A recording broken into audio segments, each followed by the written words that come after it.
Good evening. Those rivers and streams are either at or close to flood stage, and more rain is on the way. This after flash floods swept through south central Kansas yesterday. And tonight we're hearing from one mother who risked just about everything to get her daughter to safety in El Dorado yesterday. KAKE's Kate Devine spoke with her as well as the city manager as cleanup and recovery are really just starting in El Dorado. Kate. Yes, Christeb, absolutely. If you drove through El Dorado today, actually, you may not realize just how bad the floods actually were Tuesday. But it wasn't just streets and buildings that took a hit. It was people's homes and their belongings.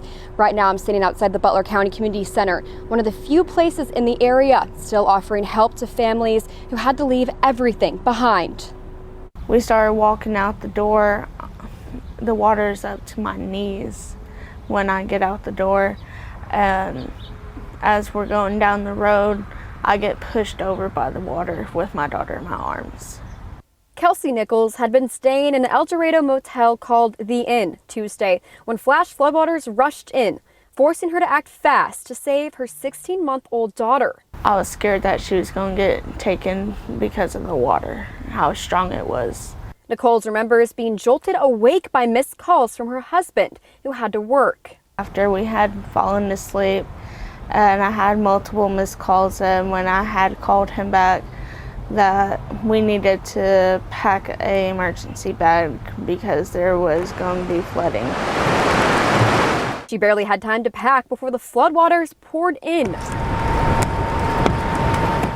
When I did, not even seconds later, that's when the flood started to roll in. We were rushing to pack our bags, and next thing I know, I have a police officer banging at my door saying we needed to evacuate ASAP. We are estimating right now that about 76 properties in total were affected in some way or another. City Manager David Dillner says flooding impacted dozens of properties in El Dorado Tuesday, and several neighborhoods had to be evacuated. But thankfully, no one was hurt. For the most part, we were pretty prepared. Our resources were pooled together pretty quickly, and we were able to address the situation as it occurred. Dillner says they quickly turned the Butler County Community Center into a shelter for families like Nichols. Nichols says she's trying to stay hopeful, one day at a time. Honestly, all I can tell them is keep your head up. It's going to be getting better eventually. It may not be an overnight thing, depending on the damage, but you never know until you actually walk into the room again. Nichols also told us that the motel is currently cleaning out her room as well as those around her, and her family hope to move back in the next couple days. In the meantime, the Red Cross says this center right here will stay open until at least tomorrow, offering food, beds, and support for those who need it.